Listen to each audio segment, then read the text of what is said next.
Everyone. तो आज हम बात करेंगे इंग्लिश पैडागोजी के टैग वर्ड्स की, नेगेटिव और पॉजिटिव। तो यहाँ हम कुछ टैग वर्ड्स नेगेटिव देखते हैं। इसमें सिंपैथी है, sympathy, rewards and punishment, drill, practice, repetition, behaviourist, overthinking, deductive, implicit, top down, convergent and extrinsic. इसमें सिंपैथी को हमने नेगेटिव में क्यों डाला है? सिंपैथी को नेगेटिव में इसलिए डाला है क्योंकि अगर कोई बच्चा उसको कोई चीज़ समझ नहीं आ रही है और वो रोने लगता है, या फिर वो बोल देता है कि नहीं मुझे समझ नहीं आ रहा है, या फिर वो कुछ भी इस तरह की हरकत करता है, तो टीचर को वहाँ सहानुभूति नहीं देनी है बच्चे को कि वो खुद भी उसके साथ रोने की एक्टिंग करे, या फिर उसको चुप कराए, या फिर बोले कि चलो ठीक है कोई बात नहीं, आपको नहीं आता तो उस बच्चे को छोड़ दे, आगे चले जाए, आगे बच्चों पर भर जाए। टीचर की रिस्पॉन्सिबिलिटी बनती है कि वो एम्पैथाइज करे बच्चे को। एम्पैथाइज हम पॉजिटिव में लेंगे। इसका मतलब है कि उसकी रिस्पॉन्सिबिलिटी बनती है कि वो बच्चे से पूछे कि उसको कहाँ समस्या आ रही है, वो डायग्नोस करे बच्चे को कि क्या क्या प्रॉब्लम उसको आ रही हैं और फिर उनका सॉल्यूशन दे, उसको सिखाए। तो इसलिए सिंपैथी नेगेटिव में आता है। बच्चों को सिंपैथी ज़्यादा नहीं देनी है, एम्पैथाइज करना है, एम्पैथी देनी है बच्चों को, समानुभूति। रिवॉर्ड्स एंड पनिशमेंट, रिवॉर्ड्स इसलिए नहीं क्योंकि बच्चे इससे ग्रीडी बनते हैं। काफ़ी आपने देखा होगा बच्चों को, अगर हम ऐसे बोलेंगे कि अगर आप इस बार इतने अच्छे मार्क्स ले आए तो हम आपको टॉफ़ी देंगे, पेन देंगे, अगर आपने ये क्वेश्चन सॉल्व करके दिखा दिया तब हम आपको चॉकलेट देंगे। तो ये बच्चों के अंदर एक लालच की भावना को बढ़ाता है, ग्रीडीनेस को बढ़ाता है। तो ये उनको पढ़ाने का तरीका गलत है। तो जहाँ पर रिवॉर्ड दिखे किसी ऑप्शन में तो वो ऑप्शन गलत होता है।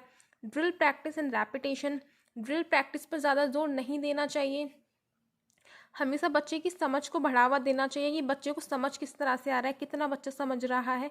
इसलिए ये सारे जो वर्ड्स हैं ये नेगेटिव हैं।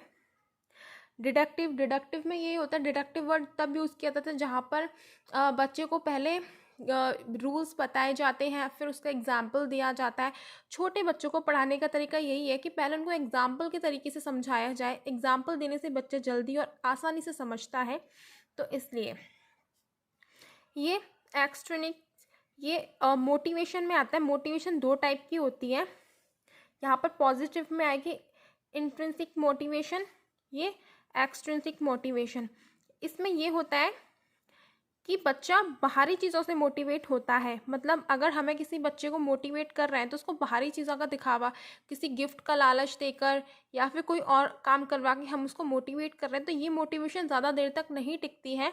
तो इसलिए ये हमने नेगेटिव में ली है। मोटिवेशन तो एक्चुअल में अंदर से होनी चाहिए। अब जिस तरह से आप सीटेट का एग्ज़ाम दे रहे हैं तो आप अंदर से मोटिवेट होंगे कि हाँ, कि आपको खुद से ही ये काम करना है, या फिर आपकी इसके बाद नौकरी लगेगी। आप अंदर से मोटिवेट होंगे। अगर आपको कोई बाहर से बोले कि आप ये एग्ज़ाम पास कर लो, हम आपको इतना पैसा दे देंगे, आप ये एग्ज़ाम पास कर लो, हम आपको ये प्राइज़ देंगे, तो वो मोटिवेशन कुछ समय के लिए होता है। तो ये सारी चीज़ें नेगेटिव होती हैं। पॉजिटिव में हम बात करते हैं, एम्पैथी की बात तो मैंने कर ली है।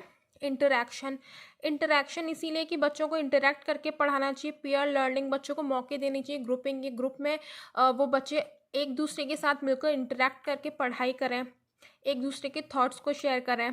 कंस्ट्रक्टिविस्ट होती है integration, inductive, explicit, bottom up, divergent, इसके बारे में मैं बात कर चुकी हूँ। तो ये सारे पॉजिटिव टैग वर्ड्स हैं। ये किसी ऑप्शन में अगर आपको दिखते हैं तो आपको पता चल जाएगा कि ऑप्शन जो है वो पॉजिटिव है। तो वीडियो अच्छी लगी तो लाइक करें और चैनल को सब्सक्राइब ज़रूर करें। Thank you for watching.